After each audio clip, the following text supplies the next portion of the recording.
And now, a Dice Tower Digital Review with Brian Hoier.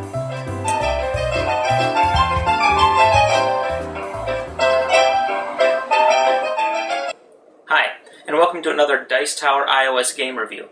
My name is Brian Hoier, and this week we're going to be looking at a very popular board game that has been converted to the iPad.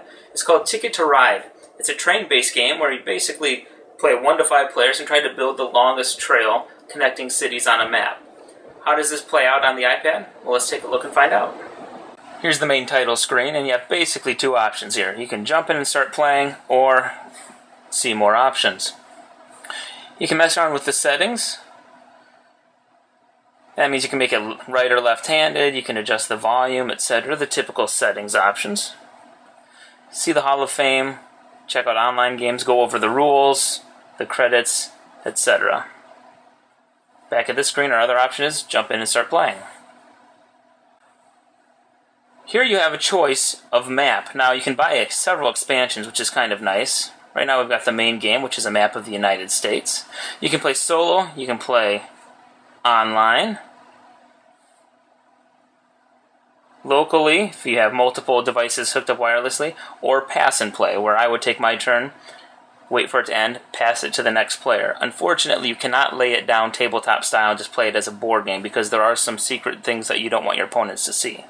I wish they had made it kind of like Scrabble is on the iOS, where the iPad is your main board, and you can use your iPhone or iPod Touch to keep your cards in hand secret. But unfortunately, they did not include a mode that way.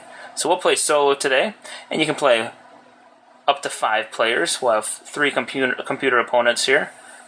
We'll be green right there, and we'll start a game.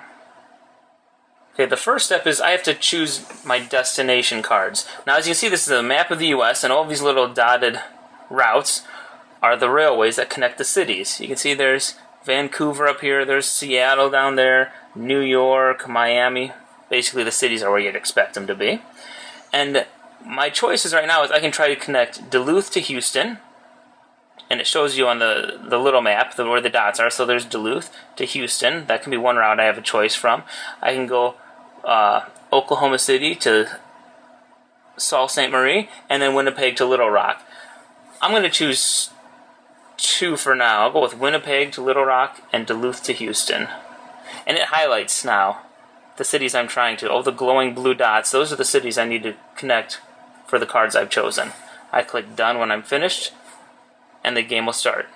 Okay, so for my first turn right now, it's currently showing me my Duluth to Houston route. However, if I want to see what were my other routes again, I can click on the cards down here. Oh yeah, Winnipeg down to Little Rock over here. But since Winnipeg is my northernmost city, and Houston is my southernmost, I might want to just make one long train connecting all of them, because you get points several ways.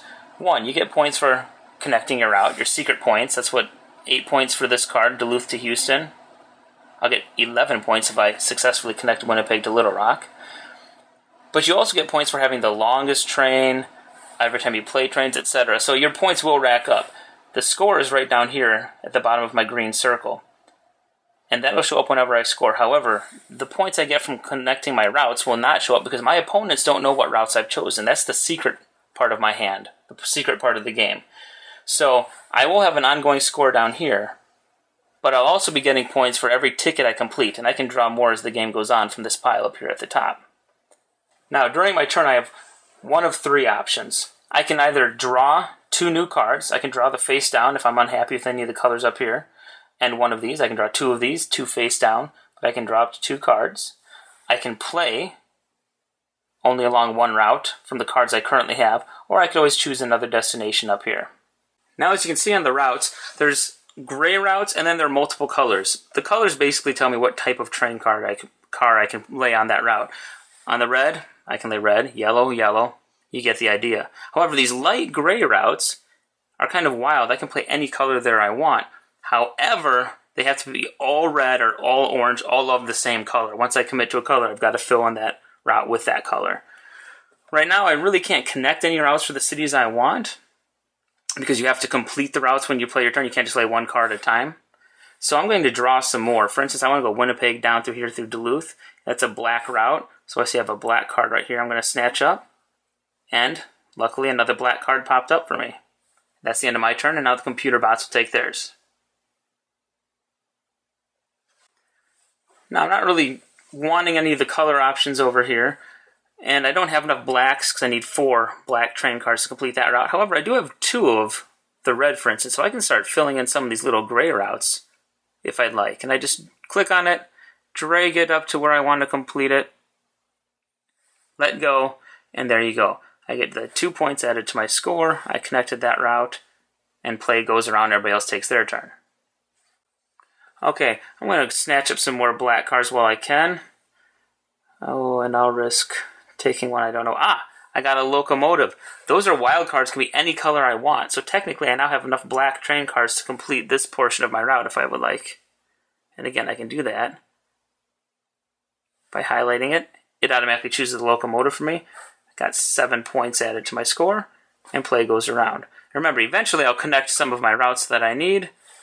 I'll get the points for the train cars and the secret points down here that the other people don't know about. Gameplay goes on until a player gets down to 2 train cars left, because I have 39 cars left that I can place around the map. Once somebody gets down to 2, gameplay goes around the table one final time. The score will be tallied, including all of your completed tickets, your score over here that everybody is aware of, etc. However, any uncompleted tickets, like let's say you get really crazy and you want to go do a route all the way across the country, you don't make it, those points get subtracted from your score. So it's a little bit of a risk taking those longer routes. 1, you may not ever finish them and get the points, and 2, they might actually be subtracted from you, and you might be penalized for it. So, final thoughts for Ticket to Ride on the iPad. The things I really like about it, I like the colorful artwork. I mean, they kept everything intact from the board game version, which is nice. It's the same art style, the same colors, the gameplay is identical, and that's nice. I love the fact that it's up to 5 players. It's great that you can play online or local wireless, which is pretty cool too. I'm not a big fan of the fact that if you have one iPad, you have to do pass and play. I just never liked that way of playing. I'd rather do a tabletop style and actually play it like it's a real board game. So that's kind of a minor detractor for me. Nothing huge, of course. I also like the fact that it's fairly light, family-friendly. Anybody can get into it and learn it probably literally within 10 minutes and then maybe 1 round of play.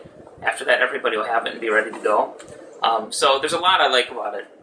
And I also enjoy the fact that you can play against bots or AI opponents if you don't have anybody else to play with, which is always kind of a plus in the board gaming world.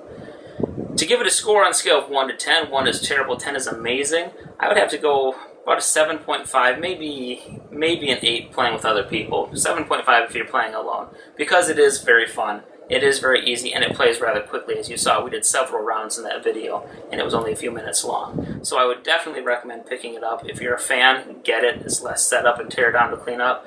And if you don't have it, give it a try. It's a fairly cheap alternative to buying the entire board game box set. Thanks for watching our review today. For more information about board games, as well as the #1 board game audio podcast, check out Dicetower.com for reviews, interviews, and more. I'm Eric Summerer, and you've been watching The Dice Tower.